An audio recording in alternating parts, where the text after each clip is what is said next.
धर्म कथन।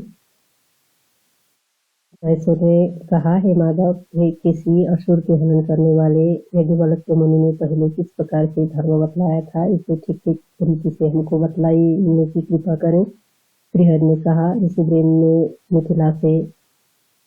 मिथिला में विराजमान यज्ञवल्क्य मुनि को प्रमाण करके संपूर्ण वर्णों का धर्म को उनसे पूछा था। उन ऋषियों से इंद्रियों को वाले यज्ञवल्क्य मुनि ने भगवान विष्णु का ध्यान करके कहा था। यज्ञवल्क्य मुनि ने कहा, जिस देश में वर्णों के मृग रहा करते हैं, धर्म की स्थिति होती है, ऐसा समझना चाहिए। पुराण, न्याय, मीमांसा, अर्थ से मिश्रित धर्म, शास्त्र, वेद समस्त 14 विद्याओं की ओर धर्म का स्थान होते हैं। इन धर्मशास्त्रों के वक्ता मनु, विष्णु, यम, अंगिरा, वशिष्ठ, दक्ष, दातातप, पराशर, आपस्तवन, उदाना, श्याम, कात्यायन, बृहस्पति, गौतम, शंख, लिखित, हारित, अत्रि, ये ऋषि अर्थात इन सबकी निर्मित स्मृतियां हैं। ये समान ही आराधना करने के योग्य धर्म के उपदेश का काल उपाय से एवं श्रद्धा से समन्वित द्रव्य जो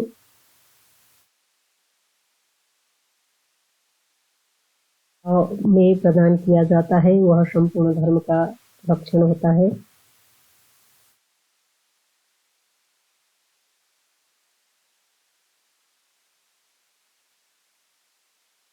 वर्णन से पूर्व पंचवन संस्कार, छठे या 8वें मास में सीमंत संस्कार, प्रसव और जात कर्म संस्कार, 11वें दिन में नामकरण संस्कार तथा जब शिशु 4 मास का हो जावे तो उसका बाहर निष्क्रमण करना चाहिए।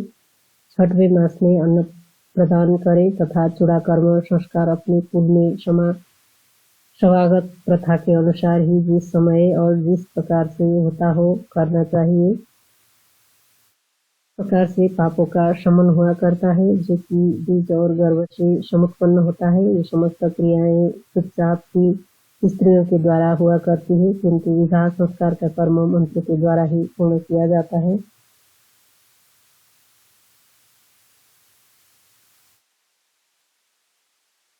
वर्ण धर्म कथन। यज्ञवल्क्य मुनि ने कहा, गर्भ से 8वें वर्ष में अपना जन्म से 8वें वर्ष में ब्राह्मण का उपनयन संस्कार किया जाता है। क्षत्रियों का उपनयन 11वें वर्ष में कराए, वैश्यों का भी ऐसा ही संस्कार करावे, ऐसा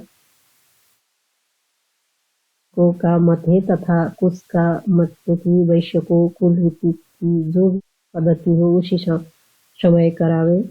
गुरु शिष्य का उपनयन करके फिर महाव्यारितियों के सहित इसका अध्यापन करे और शौच तथा आचारों की शिक्षा भी देवे।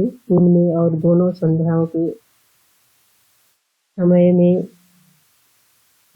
कान पर ब्रह्मसूत्र जनेऊ चढ़ाकर उत्तर की ओर मुख करके पूरी इसका त्याग करना चाहिए। और यदि रात्रि में मलमूत्र का उत्सर्जन करना हो तो दक्षिण की दिशा की ओर मुख करके करे। मलमूत्र त्याग करके अपने शिश्न को पकड़े हुए उठे और महान व्रत वाले पुरुष को मिट्टी से उद्धृत जल के द्वारा दुर्गंध लेप करके नाश करने वाले शुद्धि करनी चाहिए। अंतर्जानु होकर पवित्र स्थल में बैठकर उत्तर दिशा की ओर मुख करके अथवा पूर्व की ओर मुख करके द्विज को बाह्य तीर्थ में नित्य उपस्पर्शन करना चाहिए। कनिष्ठा का देशनी अंगुष्ठ कर हाथ का अग्रभाग ये क्रम से प्रजापति, पितृ, ब्रह्म और दैव तीर्थ होता है। फेन और बुलबुलों से रहित प्रकृति में स्थित रहने वाले जलों से उपस्पर्शन करना चाहिए। 3 बार जल का आचमन करके और जनों उमंजित करे। तालु और नाभि की संख्या के अनुसार सिद्धि करनी चाहिए। इसकी और छिद्र को एक बार ही स्पर्श करके अंततः सिद्धि करनी चाहिए। मंत्रों के द्वारा स्नान, मार्जन, प्राण, संयम और सूर्य का उपस्थान करे तथा प्रतिदिन गायत्री का जप करना चाहिए। दैवत 3 ऋचाओं से प्राणायाम की भली भांति शुद्धि करे और तारों के उदय से पहले तक सावित्री का जप करता हुआ रहे। गायत्री का जप सिर के साथ दैरित्य पूर्व में लगाकर प्रतिक्रमण से संयुक्त 3 बार प्राणायाम करना चाहिए। इस प्रकार से प्रातःकाल में सूर्य का दर्शन न हो इससे पूर्व ही संध्या कर्म कर ले। इसके अनंतर फिर दोनों संध्याओं के अवसर में अग्नि कार्य करना चाहिए।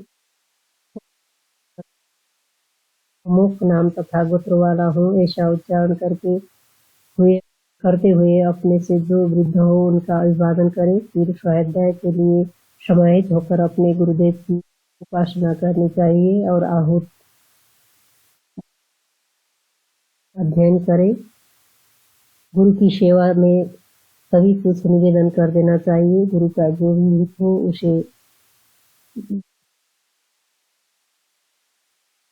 वाणी शरीर और कर्म के द्वारा नित्य ही संपादित करें। ब्रह्मचर्य दशा में स्थित होकर अध्ययन के समय में दंड मृग चर्म छाला उपवीत और मेखला धारण करें। आत्मवृत्ति के लिए अर्थात शरीर पोषण के वास्ते द्विज की इच्छा करें जो कि अभिनिंदित अर्थात प्रशस्त हो। छंदोपलक्षित ब्राह्मण क्षत्रिय और वैश्य यथाक्रम आदि मध्य और अवसान में भिक्षा करें। अग्नि कार्य पूर्ण करके गुरु की आज्ञा प्राप्त कर विनीत भाव से भोजन करें। भोजन के पूर्व आपसन किया करें अर्थात आचमन करें और फिर अन्न व सत्कार करके इसकी ओर से कोई भी का भाव न रखते हुए भोजन करना चाहिए। ब्रह्मचर्य व्रत में समय स्थित होकर अनापत्ति काल में अनेक अन्न का भोजन करें। श्राद्ध में ब्राह्मण व्रत को पूर्वक भोजन करें। मधु मांस तथा मीट का परिवर्जन करना चाहिए। वह गुरु को वेद का ज्ञान प्रदान करता है। जो उपनयन करके है यह इसका आचार्य कहा गया है। जो एक देश का ही उपदेश करता है वह उपाध्याय कहा जाता है और यज्ञ करने वाला ऋतिक कहा जाया करता है। ये सभी मान्य होते हैं किंतु पूर्व क्रम से इनको मान्यता अधिक और न्यून हुआ कर माता इन सब विदोष मान्य होती है। प्रत्येक वेद के अध्ययन के लिए 12 अथवा 5 वर्ष हुआ करते हैं। कुछ लोग अरणति समय कहते हैं और वेदांत षोडश कहते हैं। 16 से लेकर 22 और 24 वर्ष तक ब्राह्मण क्षत्रिय और वैश्य का उपनयन परकाल है। इससे आगे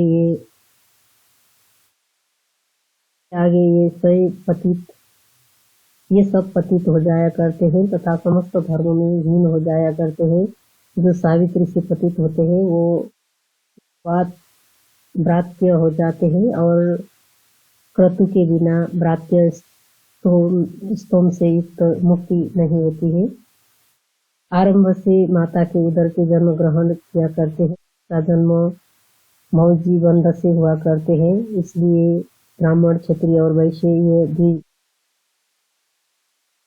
का उपनयन होता है तथा 2 जाति होते हैं। यज्ञ तपस्या और अन्य शुभ कर्मों में 2 जातियों का परम निश्रेय करने वाला है। तो इसको मधु अर्पण करना चाहिए। घृत और मधु से उसे प्रतिदिन पितरों का संतर्पण करना चाहिए। वह अनुदिन का अध्ययन करता है। देश को यजुर्वेद और सामवेद पढ़ना चाहिए और इसी भांति अथर्वांगिरस का भी अध्ययन करे। वह अमृत से पितरों और देवों का तर्पण करे। वेदों के वाक्य पुराण और नवामसनी गाथे। इतिहास तथा वेदों का अनुदित भरसक जो अध्ययन करता है वह पितरों और देवों को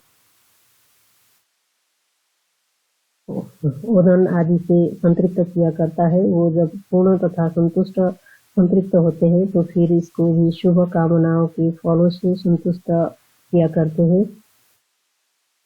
क्रतु का वह यह अध्ययन करता है। इसी क्रतु के कार्य का फल इसे प्राप्त हुआ करता है। स्वाध्याय फल का सेवन करने वाला द्वेष, भूमिदान और तप के फल को प्राप्त किया करता है। नैष्ठिक ब्रह्मचारों को अपने आचार्य की सन्निधि में ही वास करना चाहिए। अभाव में शिष्य का आचार्य भाव आचार्य की पुत्र पत्नी और वैश्यनार में ही होना चाहिए। इस विधि से वानों को देह का साधन करना चाहिए। वह फिर ब्रह्मलोक की प्राप्ति किया करता है और इस नल से दूसरा जन्म ग्रहण नहीं करता है, अर्थात उसका आवागमन के बंधन से छुटकारा हो ही जाया करते हैं। धर्म निर्णय।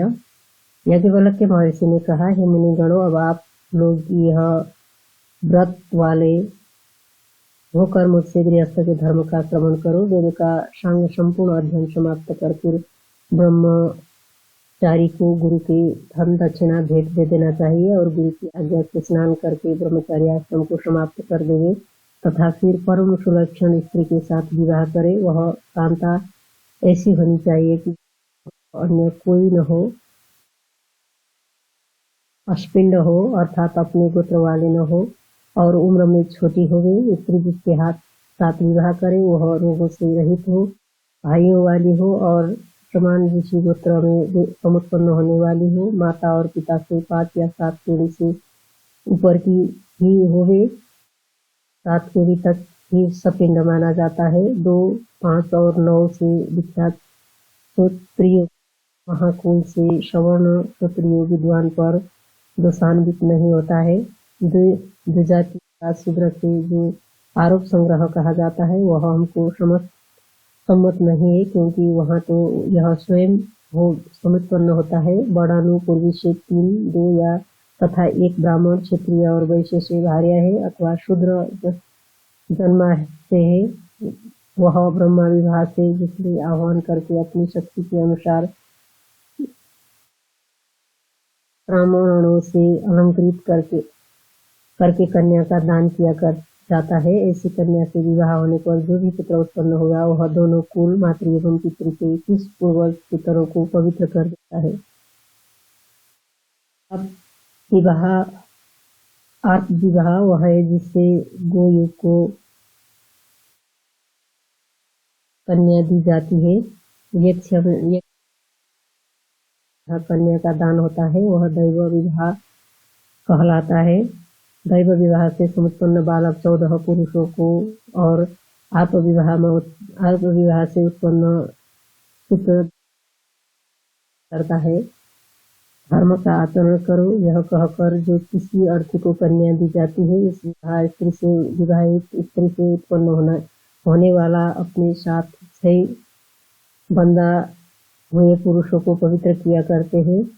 धन देकर जो विवाह किया जाता है वह असुर विवाह होता है। आपस में ही वचनबद्ध होकर जो स्त्री पुरुष विवाह कर लाते हैं वह गांधर्व विवाह होता है। युद्ध में जीतकर हरण किया जाता है और उससे पत्नी बना लेते हैं, वह राक्षस विवाह होता है। छल से कन्या को लाकर विवाह कर लेना पैशाच विवाह कहा जाता है। आदि के 4 विवाह ब्राह्मण के लिए बनाए गए हैं। गंधर्व और राक्षस से 2 विवाह क्षत्रिय के होते हैं। आसुर विवाह वैश्य का और पैशाचिक विवाह शूद्र का भेद बहुत निंदित होता है। सुवर्ण स्त्रियों के पाणी का ग्रहण करना चाहिए। क्षत्रिय स्त्री का ग्रहण करे तथा वैश्य प्रमोद का ग्रहण करे और अन्न के वेदन ग्रहण करे। पिता पितामह भ्राता ततुल्य तथा माता सब कन्या के प्रदान करने के समुचित अधिकारी होते हैं, किंतु सबसे प्रमुख पूर्वोक्त होता है। उसके नाश होने पर पद प्रकृतस्थ हुआ करता है। यथा पिता न हो तो ये और बाबा भी न हो तो आदि। कन्या ऋतुमती हो जाने पर भी उसका दान किसी वर्ग को नहीं किया जाए तो प्रत्येक ऋतुकाल में भ्रूण हत्या का महापाप होता है। यदि उपयुक्त कन्या वाले में कोई भी न रहा तो कन्या स्वयं वर के अर्थात समुचित फल को स्वयं को ग्रहण कर लेवे। कन्या का दान एक बार ही किया जाता है। उसका हरण करने वाला चोर को प्राप्त होने वाले दंड को भोगने वाला होता है। जो अदृष्टा और सब प्रकार के दोष से रहित हो, ऐसी कन्या को ग्रहण करके भी त्याग देता है, वह दंड देने के योग्य होता है। वह दुष्टा हो तो उसे त्याग देना चाहिए। होता हो या हुआ ही न हो, उसका गुरु पाकर देव और सपुत्र या कोई शकील व्यक्ति घृत से होकर केवल पुत्र की कामना से ऋतु समय में गमन करे। जब तक उसको गर्भ धारण न हो तब तक ही इसका गमन करे, अन्यथा गमन करने में तो से समत्पन्न पुत्र क्षेत्रज का होता है। अधिकार करने वाली मलिन पिंड मात्र की उपवेशन करने वाली परिभूत और व्यभिचारिणी स्त्री की अरसैया कर देनी चाहिए। उन स्त्रियों को सोम ने शुद्धि दी है और गंधर्व ने शुभ वाणी प्रदान की है। पावक सम्यता निध्य होता है, इसलिए ज्योतिष का भी निध्य होता है। व्यभिचार के बिना जो स्त्री अशुद्धि से गर्भ का त्याग कर देती है, उनके गर्भभर्ता के मत में था महान पातक ने व्याधि देश पदा विरहण करने के योग्य है, अन्यथा इसका भरण करना चाहिए, नहीं तो वह ऋषि महान पाप होता है। जहाँ पर दंपति का अर्थात स्त्री पुरुष दोनों का कोई हो, वहाँ पर त्रिवर्ग की वृद्धि होती है। जो आने पर या उनके जीवित रहने पर सभ्य पुरुष का उपागमन नहीं करती है, अन्य पुरुष का उपागमन नहीं करती है, वह स्त्री प्राप्त करने की भागिनी होती है और अंत में उमा देवी के साथ मोह प्राप्त किया करती है। यदि पूर्णतः परिशुद्धा और किसी भी दोष से हो ऐसी स्त्री का त्याग करे तो स्त्री के आभरणों का तृतीय भाग उसे दे देना चाहिए। स्त्रियों को अपने स्वामी के वचन का पूर्णतया पालन करना चाहिए, यही स्त्री का परम धर्म है। स्त्री जब ऋतुमती हो काल से 16 रात्रियों में जो गमन करे, ब्रह्मचारी को पर्व में और पहली जो ऋतुकाल की 4 रात्रियां हैं उन्हें त्याग देना चाहिए। मघा और मूल नक्षत्र हो तो उसको कर देवे। इस प्रकार से स्त्री का गमन करे तो कामना की प्राप्ति होती है। इस विधि से करने पर वह स्त्री शुभ लक्षण से समन्वित और रोगों से रहित पुत्र को उत्पन्न, अथवा यदि काम उत्तेजित हो और स्त्रियों का सत भी अनुमिश्र हो जावे तो गमन करे। अपनी स्त्री में स्वामी, भाई, पिता, ज्ञाति, सास, ससुर और देवर के द्वारा सदा रक्षा करने के योग्य होती है। बंधुओं के द्वारा भूषण, आच्छादन और भोजन के माध्यम से स्त्रियां पूज्य हुआ कर सम्यति संस्कार वाली, दक्ष हृदय और व्यय के पारंगमुख होना चाहिए। स्त्रियों को अपना सास ससुर को चरण की वंदना सदा करनी चाहिए। घोषित भत्रिका स्त्री हो अर्थात जिसका पति परदेश निवासी हो, उसे कोई भी शारीरिक संस्कार अर्थात शरीर को वेशभूषा के सुसज्जित करना, समाज में सम्मानित होना, उत्सवों का देखना, हास्य करना, दूसरों के घर पर जाना आदि का त्याग कर देना चाहिए। कन्या की रक्षा बचपन निविता और यौवन निवेश की सुरक्षा पति को करनी चाहिए। वार्धक्य की अवस्था में इसकी रक्षा पुत्र की करनी चाहिए। वार्धक्य की अवस्था में उसकी रक्षा पुत्र की करनी चाहिए। पुत्र न हो तो ज्ञाति के लोग उसकी रक्षा करें। पति के बिना स्त्री को कहीं भी दिन या रात्रि में नहीं रहना चाहिए। सर्वदा जो ज्येष्ठ स्त्री हो उसी को धार्मिक हाथ में नियुक्त करे और कनिष्ठा को कभी न करे। पातिव्रत्य वाली अर्थात सच्चरित्रा स्त्री का दाह अग्निहोत्र के द्वारा करे। विधिवत विलंब न करके अग्नि का आहरण करे। भर्ता की हिता स्त्री यहाँ यश पाकर दिव्य लोक में जाती है।